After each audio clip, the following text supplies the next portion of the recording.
ஜானகி அம்மா அவர்கள் அண்ட் மதிப்புக்குரிய எம்ஜிஆர் அவர்கள் வந்து சேர்ந்து நடித்த முதல் படம் வந்து மதுரநாட்டு இளவரசி 1940s எண்ட்ல அந்த படம் விஷயங்கள்ல வந்தது. அந்த டயத்துல வந்து ஜானகி அம்மா அவர்கள் வந்து மிகப்பெரிய நட்சத்திரம், முன்னணி நட்சத்திரம். எம்ஜிஆர் அவர்கள் வந்து அது வந்து 2வது படம் 3வது படம் அப்பதான் ஒரு ஹீரோ ஆர்டிஸ்ட் வர்றாரு.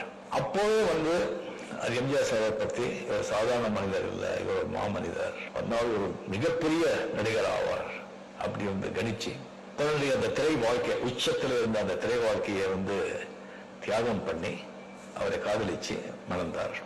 கடைசி வரைக்கும் அவரை வந்து அவ்வளோ சந்தோஷமா பாதுகாப்பா அவரை வந்து பார்த்துக்கிட்டாங்க. எல்லாருக்கும் தெரியும் இந்த ராமபுரம் தோட்டம் எம்ஜிஆர் சார் வீட்டில் வந்து சாப்பாடு வந்து எந்த டைம்ல போனா கூட சாப்பாடு கிடைக்கும். ஒரு நாளைக்கு 200 பேர் 300 பேர் சர்வ சாதாரணமா சாப்பிடுவாங்க. அப்படியே சும்மா ஏதோ சாம்பார் சாதம் தயிர் சாதம் போட்டு அந்த மாதிரி கிடையாது. நல்ல ஒரு கல்யாண சாப்பாடு மாதிரி வெஜிடேரியன் நான் வெஜிடேரியன் எல்லாமே எப்பவுமே போனால சாப்பாடு விஷயம் இருக்கும். அது வந்து ஜானகி அம்மா அவருடைய மேற்பார்வையில் தான் நடக்கும். காய்கறி வாங்குறதுல இருந்து சமைக்கல இருந்து பரிமாறல இருந்து எல்லாமே அது எம்ஜிஆர் சாரே வந்து அவர் சொல்லியிருப்பாரு உலகத்துல. அந்த மாதிரி வந்து ஒரு அவ்வளவு சப்போர்ட்டிவா அவர் இருந்தவர். அண்ட் இப்போ வந்து ADMK head quarters head office இருக்கிற அந்த லாயர்ஸோட வீடு வந்து ஜானகி அம்மா அவருடைய உழைப்புல சம்பாதிச்ச பணம் அவர் பேர்ல இருந்த ப்ராப்பர்ட்டி. அது கல்யாண மண்டபம். அது வந்து கட்சிக்காக எம்ஜிஆர் சார் கேட்கும்போது அது வந்து அது எழுதி கொடுத்துட்டாங்க. அவர் பெரிய ஒரு வள்ளல் குணம் படித்தவர். எப்பவுமே வந்து பொது வேலைகள் ஜாஸ்தி அவர் வந்ததே கிடையாது. அவரு தோட்டம் வீடு எம்ஜிஆர் பார்த்துக்கிறது அந்த சமையல் அந்த மாதிரி தான் அவர் இருந்தார். ஒரு தடவை தான் அந்த ஸ்ரீலங்கா எல்டிடி ஏதோ இதுல வந்துட்டு எம்ஜிஆர் சார் வந்து உண்ணாவிரதற்கு முதல் குழு வந்திருந்தாரு. கடைசி நேரத்தில் வந்து சில கல்யாணத்துக்கு தான் போவாங்க. அவ்வளவுதான். நான் வந்து அவர் வந்து ஒரு 3 தடவை நான் வந்து சந்திச்சிருக்கேன். ஸோ முதல் தடவை நான் வந்து சந்திக்கும் போது ராகவேந்திரா படம் லிஸ்டிங் பண்ணும்போது எனக்கு கேபி சார் அந்த பிக்சர் ப்ரொடியூசர் சொன்னாங்க. அது ராகவேந்திரா படம் எம்ஜிஆர் சார் பார்த்தாருன்னு சொன்னா அது வந்து டாக்ஸ் கமிஷன் வாங்கிடலாம், நல்லா இருக்கும், நீ வந்து ஃபோன் பண்ணி கூப்பிடுவாரு பாப்பாருன்னு சொன்னாங்க. சரி சார் அப்படின்னு சொல்லி நான் ஃபோன் பண்ணேன். உடனே வந்து சிரிப்பாரு. நான் வந்து ரொம்ப சந்தோஷம் பண்ணது. நான் சொல்றேன் அப்படின்னு நெக்ஸ்ட் டே வந்துட்டு நான் படம் பார்க்குறேன்னு சொன்னாங்க. நடிகர் சங்கத்தில் ஒரு தியேட்டர் இருந்தது. அங்கே வந்துட்டு வரும்போது ஜானகி அம்மையாரு கூட வந்தாங்க. அப்பதான் நான் முதல்ல நான் பார்த்தது.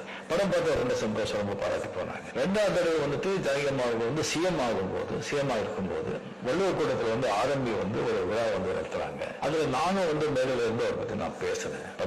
அது வந்து 2வது தடவை. 3வது தடவை வந்துட்டு இந்த அவருக்கு வந்து கத்துப்பிள்ளை அப்பு அப்படின்னு சொல்லிட்டு இருந்தாரு. ஒரு வீடு மந்திரத்துல வந்து ஒரு பெரிய காம்பவுண்ட், பெரிய 2 வீடு இருந்தது. அங்கே ஒரு வீட்டுல அவர் இருந்தாங்க, இன்னொரு வீட்டுல வந்துட்டு ஷூட்டிங் வந்து விட்டுட்டு இருந்தாங்க. அப்ப நான் வந்து ஷூட்டிங் அங்கே பண்ணிட்டு இருக்கும்போது அரசியல் வந்து விலகி இருந்த நேரம் வந்து ஜானகி அம்மா அவர்கள் வந்து அப்போ பார்க்கறதுக்கு அந்த வீட்டுக்கு வந்திருந்தாங்க. ஸோ என் ஷூட்டிங் வந்து தெரிஞ்ச பிறகு நீங்க ஃப்ரீயா இருந்தா அவரை கூப்பிட்டு மீட் பண்றேன்னு சொன்னாங்க. அந்த செய்தி வந்த உடனே நான் வந்து அவர் போய் பார்த்தேன். ரொம்ப மகிழ்ச்சியா சந்தோஷமா ஆரோக்கியமா இருந்தாங்க. அவசியமா இருக்கும்போது பார்த்தது ரொம்ப ஒரு இதா இருந்தாரு. பார்த்து காப்பி சாப்பிட்டீங்களா சொல்லிட்டு மேலாம் சார் நம்ம பண்ண பஸ் அங்கிருந்தா நல்லா சாப்பிட்டா அவங்க கையாலேயே வந்து காஃபி போட்டு எனக்கு கொடுத்தாரு. பெரிய விஷயம் வந்து படம் நான் பார்த்ததெல்லாம் பேசிட்டு இருக்கும்போது அவர் சொன்னாங்க, இந்த மாதிரி ராகவேந்திர படம் பார்த்த பிறகு அவரு எம்ஜிஆர் சார் சரியா ஒரு 15-20 நிமிஷம் அந்த உங்களை பத்தி அந்த படத்தை பத்தி பேசிட்டு இருந்தாங்க. எப்படி ரஜினி இவ்வளவு சாந்தமா இவ்வளவு அமைதியா இவ்வளவு அழகா பண்ணியிருக்காரு, ரொம்ப ஆச்சரியம் இது அப்படியே ரொம்ப பாராட்டினாரு.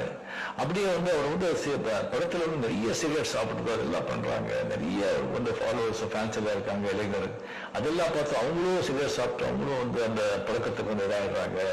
அது சினிமாவில் அவர் பண்ணக்கூடாது, நான் சரியான டைத்தில் அவருக்கு சொல்றாரு அப்படின்னு சொல்லி அவர் சொன்னாங்க. அது வந்து என்னால் வந்து மறக்கவே முடியாது.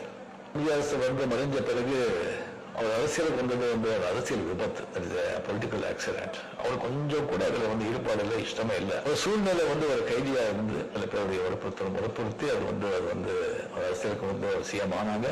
அது கொஞ்சம் நாளைய வந்து மறுபடியும் வந்து ஒரு தேர்தல் லிஸ்டிங் வரும்போது 2 அணியா அது பிரிஞ்சு அது வந்து ரெட்டையில வந்து மடக்கப்பட்டு அது வந்து கம்ப்ளீட்லி வந்து ஏடிஎம்கே ஒரு பிரம்மாஸ்திரம் இந்த ரெட்டையில அது மடக்கி வந்து வேற சின்னத்துல நின்று அந்த தோல்வை சிந்திச்சாங்க.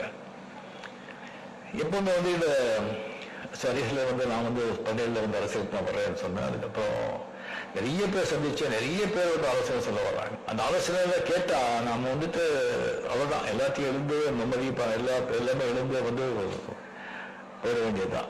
அது தெரிஞ்சு சொல்றாங்களா தெரியாம சொல்றாங்களா அப்படின்னு தெரியாது. ராமகிருஷ்ண பரமஹம்சர் சொல்லுவாங்க, ஏதாவது ஒரு முடிவு எடுக்கும்போது அந்த முடிவை வந்து எடுக்கும்போது அந்த முடிவினால வந்து உனக்கு மட்டும் சந்தோஷ திருப்தியா, அதனால மற்றவங்களுக்கு சந்தோஷ திருப்தியா யோசனை பண்ணிப்பாரு. உனக்கு மட்டும் சொன்ன அந்த முடிவு எடுக்காது. அந்த முடிவால உனக்கு மட்டும் இல்ல மற்றவங்களுக்கு சந்தோஷம், அது திருப்தி அப்படின்னு சொல்லி வச்சா அந்த முடிவு எடு அப்படின்னு சொல்லுவாங்க. அந்த மாதிரி ஜானகி அம்மா அவர்கள் வந்து கம்ப்ளீட்லி வந்து யாருடைய ஆலோசனையை கேட்காம அப்படி உட்காந்து ஒன்றே அவரே முடிவெடுத்து ஜெயலலிதா அவரை கூப்பிட்டு, இந்த பாருமா, இந்த அரசியல் எனக்கு சரிப்பட்டு வராது, அதுக்கு நீங்க தான் கரெக்ட், நீங்க அந்த திறமை இருக்கு, அந்த தைரியம் இருக்கு, அந்த பக்குவம் இருக்கு, அந்த ஒரு தான் அதை வந்து அவர் வந்து ஸ்தாபிச்ச அந்த பெரிய அந்த கழகத்தை வந்து முன்னு கொண்டு வர்றதுக்கு, அதை வந்து இன்னும் பெருசாகிறதுக்கு உங்களால தான் முடியும், என்னால் அது முடியாது, எங்கே சைன் பண்ண சொல்லு, நான் சைன் பண்ணுறேன்னு சொல்லிட்டு ஃபுல்லாக சைன் பண்ணி ரெட்டை வேலையை வந்து வெளியே இது பண்ணி அது கம்ப்யூட்டர் ஜெயலலிதா அம்மா கிட்ட அது ஒப்படைச்சு அரசியல் வந்து ஒதுங்கிட்டார். அது எவ்வளோ பெரிய ஒரு குணம், ஒரு இது. ஸோ அதனால வந்து அவருக்கு வந்து இந்த ஒரு நூற்றாண்டு விழா இவ்வளவு விமர்சையா கொண்டாடுறதுக்கு வந்து நிஜமா நான் மனப்பூர்வமா எல்லாரையும் எடப்பாடி அவர்கள் மட்டும் இதுக்கு வந்து இதுக்கு ஏற்பாடு பண்ணியிருக்கிற அனைவருக்குமே வந்திருக்கிற அனைவருக்குமே என்னுடைய மனமார்ந்த பாராட்டுகள், என்னுடைய வாழ்த்துக்கள். நன்றி, வணக்கம். மறக்காம சர்ப்ரைஸ் பண்ணுங்க. தேங்க்யூ.